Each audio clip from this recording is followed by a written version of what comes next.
Hi guys, நீங்கள் இந்த video என்ன பார்க்க போகிறீங்க பார்த்தீங்கன்னா, இப்போ அடுத்த மாதம் ஐபிஎல் வருதுல்ல ஃபைனல்ஸு. அதனால் கிட்ட வர்றதுனால என்ன பண்ண போகிறோம்னா, இப்போ அடுத்த வர குரூஷியலான மேட்சஸ்லாம் வந்து எதுக்காக தோற்றுது, கிட்ட வந்து ஜெயிக்கிறது, கிட்ட வந்து தோற்கிறது மேட்ச் எல்லாம் வந்து நான் இப்போ ப்ரெடிக்ட் பண்ணி போட போகிறேன். இப்போ அடுத்தது என்ன பார்த்தீங்கன்னா, சிஎஸ்கே மேட்சஸ்லாம் நான் ப்ரெடிக்ட் பண்ணி அடுத்த வீடியோஸாக போட போகிறேன். இது வந்து நான் எபிசோடாக பண்ண போகிறேன். என்னன்னு பார்த்தீங்கன்னா, இது வந்து cricket expert episode 1 guys. Episode 1 போயிடலாம் வாங்க கைஸ், வீடியோக்குள்ள போய்.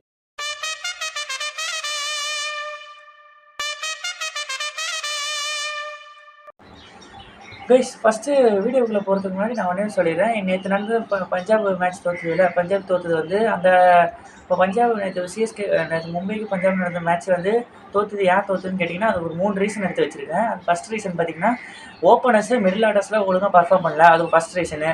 செகண்ட் ரீசன் பார்த்தீங்கன்னா, 8th விக்கெட் ஹர்ஷல் பட்டேல் இறக்கிறதுக்கு போல ரபாடா இறக்கிடணும். ஏன்னா ரபாடா 9th விக்கெட் இறங்கின ஃபஸ்ட்டு பாலே 6 வச்சார். அது நீங்கள் 8th விக்கெட்டாக இறங்கினா மேட்ச் வந்து வின் பண்ணுறதுக்கு இல்லை ரொம்ப குரூஷியலாக கிட்ட கொண்டு போய் ட்ரா பண்ணுறதுக்காக நிறைய வாய்ப்புகள் இருக்குது. நீங்கள் ஹர்ஷல் பட்டேல் இறக்குறதால ஹர்ஷல் பட்டேல் ஆடினதால அந்த 2 பால் டாட் பண்ணார் பார்த்தியா, ரன்னும் போல் அது 2 பால் தலைக்கு மேலே போயிடுச்சு பார்த்தீங்களா.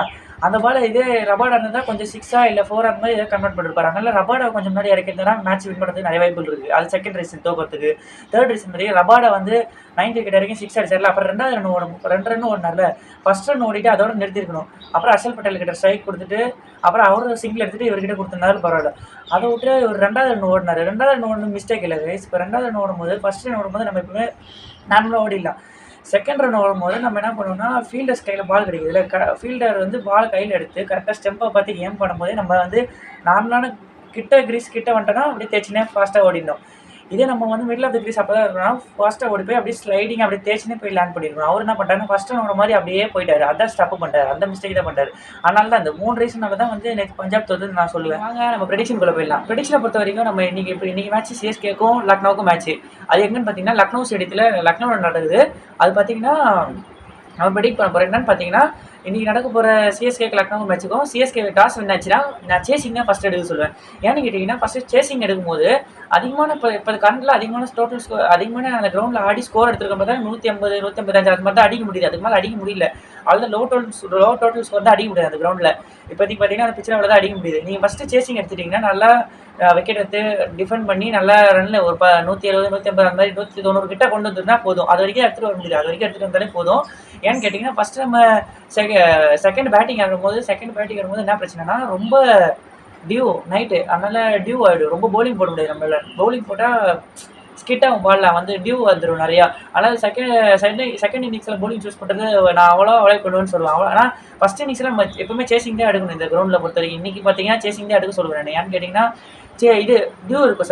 செகண்ட் இன்னிங்ஸ்னு பார்த்தீங்கன்னா டியூ வந்துடும். அதுவும் இல்லாமல் வந்து இன்றைக்கி ப்ராப்பர்லி பார்த்தீங்கன்னா, நான் கீப்பர்னு பார்த்தீங்கன்னா சுஷல் எம்எஸ் தோனி தான். அந்த சைடு பார்த்தீங்கன்னா கேஎல் ராகுல் கீப்பர்னு பார்த்தீங்கன்னா. அதேமாதிரி பவுலிங் பார்த்தீங்கன்னா ஆப்கானிஸ்தான் பிளேயர் அந்த லக்னோவில் ஆடுவார், அவர் வந்து நவீன் உல்லாசன். அவர் பவுலிங் பார்த்தீங்கன்னா இந்த வாட்டி அடிக்கிறக்குரிய ஷாட் பார்த்தீங்கன்னா நவீன் உல்லாசன் அடிக்கலாம். ஏன்னு கேட்டிங்கன்னா, அவர் போடுற ஷார்ட் பால் பார்த்தீங்கன்னா வந்து அவ்வளோ ஏறுறது இல்லை. அவ்வளோ ஏறினா கூட வந்து கரெக்டாக அடிக்கிற மாதிரி வருது. அதனால் வந்து டோனி, ஜடேஜா அந்த மாதிரி எக்ஸ்பெக்ட் கொஞ்சம் சிவன் துபே, டோனி அந்த மாதிரி ஆளுங்களாக இருந்தால் கொஞ்சம் அடிக்கிறதுக்கு வாய்ப்புகள் இருக்குது. ஏன்னு கேட்டிங்கன்னா, டோனி வந்து இந்த வாட்டி ஆடுறது கொஞ்சம் கஷ்டம் சொல்லுவேன். கடைசி நேரத்தில் வேணால் ஆடுறதுக்கு வாய்ப்புகள் இருக்குது. ஏன்னா முன்னாடி இருக்க பேட்ஸ்மேனே எல்லாம் முடிச்சிருவாங்க. ஏன்னு கேட்டிங்கன்னா, அந்த இடத்துல வந்து லோ டோட்டல் ஸ்கோர் தான் அடிக்க முடியுது. அதனால் வந்து நம்ம எவ்வளோ அடிச்சா ஆரம்பிக்கும் அவ்வளோ அடிச்சாடணும்னு சொல்லிட்டு எல்லாரும் அடிச்ச ஆட ஆரம்பிச்சிருவாங்க. அதனால் வந்து இந்த வாட்டி டிஃபெண்ட் பண்ணுறதுக்கு வாய்ப்பு இல்லை. ஆனால் டோனி வந்து கொஞ்சம் வாய்ப்பு இருக்குது. டோனி ஆடுறதுக்கு இந்த வாட்டி வாய்ப்பு இருக்குது.